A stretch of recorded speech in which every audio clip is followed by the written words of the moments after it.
But we have a powerhouse of visitors today who have chosen, and this is not their first time being here. They've come, as a matter of fact, one of them sang right on this stage, "It won't always be like this." I told him, he said, "Pastor, I don't need to say anything. I don't need to sing." I said, "Well, if you sang, it would probably be something like, 'Victory is mine.'"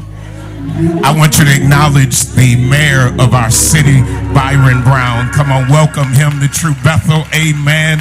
He's no stranger to True Bethel, no stranger. And of course, Senator Tim Kennedy, no stranger to True Bethel. Thank you, Tim. I don't know whether you had a song you wanted to sing or not.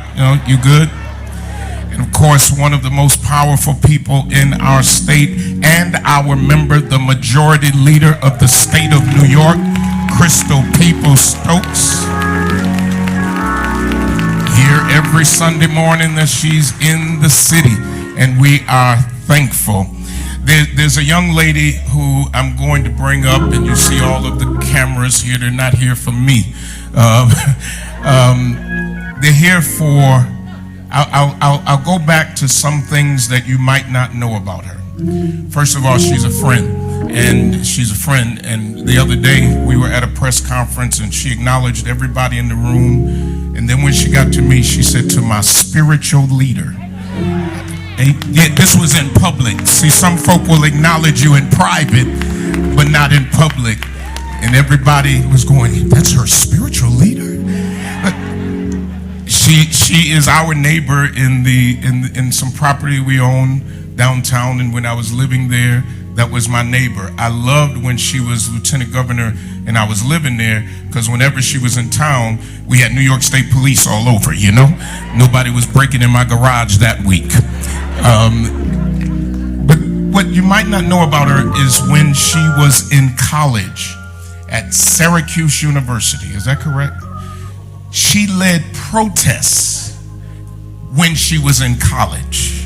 So some folk don't know her past, they know her present, and think maybe she cannot identify with poverty. But if my research is correct, there was a point that she lived in a trailer as her dad and mom struggled to take care of their children. She led a protest and wanted the school to divest in South Africa because of apartheid. This was before she was in Congress. This was before she was the clerk of Erie County. This was before she was lieutenant governor. This was before she was the 57th governor, first woman governor in the state of New York. True Bethel, welcome the governor of the state of New York, Kathy Hochul.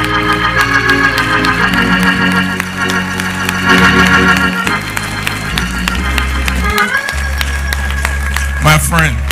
Spiritual leader, what do you have for me this week? My soul needs some filling up. I got it for you, Governor. I have it. Thank you. Now, first of all, to this congregation, you have been on my journey since I was county clerk, and I was lieutenant governor and a member of Congress. And I've come here in the good times. I've also come here during the difficult times in my life. Right after I lost that seat in Congress, and I thought that this was the end of the path the Lord had for me in public service, I came here, and you restored my faith, and you gave me hope. And I realized that God did have other plans if we just put ourselves in His hands. And that is why I'm here today as your governor. And I'm so proud to be the first governor from Buffalo in over a century. Not to be the last. Let's open up the door for all the little girls out there so they know there's no barriers to them. But as we honor and celebrate Black history, let's talk about just a couple of people from the past. Yesterday I was on the national Zoom for the NAACP annual meeting, and I started off by talking about, the NAACP started in Buffalo. Mary Talbert went to the Pan Am exhibition in 1901, and she was appalled by how she saw Black slaves characterized in that exhibit. And she stood up and she protested and she joined with others, and they created the Niagara movement which eventually became the NAACP. So I took credit for that right here in Buffalo, just so you know. But then we think about other heroes and Harriet Tubman and Sojourner Truth, but you don't need to look very far to find another person who made history, and that is our Majority Leader, Crystal Peoples-Stokes, and I am so proud to call her our friend. She has broken down barriers since we were friends back when she was a county legislator, and I'm so proud to work with her. And also, the mayor of the great city of Buffalo, Byron Brown, and we are so blessed that the voters said this is who we want to continue leading us. And so thank you for his victory as well. And also my great friend who's the head of the Transportation Committee, Tim Kennedy, and that is a big deal in this state. You want your potholes fixed, you go to Tim Kennedy. He's got that covered. You heard it from her. But I am humbled to be here. I'm not here to give a lengthy speech. That is for perhaps another day. But I want you to know you're all in my hearts as we talk about our priorities and our budget. I will not forget the people who gave me my chance. And I understand there are still young kids who need a different path in life. And yes, it's through education, but they need an alternative to the streets, some of our young men. They need to know that there's a better path that God has for them.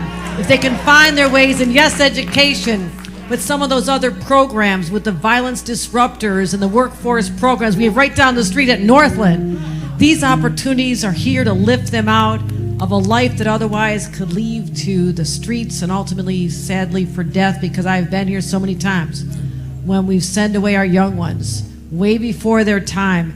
And I want you to know I am committed to fighting gun violence in our streets. I need you with me. We're going to take that fight to Albany and say every life matters. We no longer want to be bearing our children from this very place or anywhere else in the state of New York. We are taking on this fight with the passion that God has given us. So I thank you for being at my side. I thank you for having faith in me. And I thank you for joining in prayers. We thank God for all he has given every one of us. Thank you, my friends. Come on, the governor is here. She could have went anywhere. She chose to be at True Bethel. Thank you, Governor. Godspeed and God bless you. Come on, True Bethel, one more time for the governor of the state of New York. Amen. What a blessing.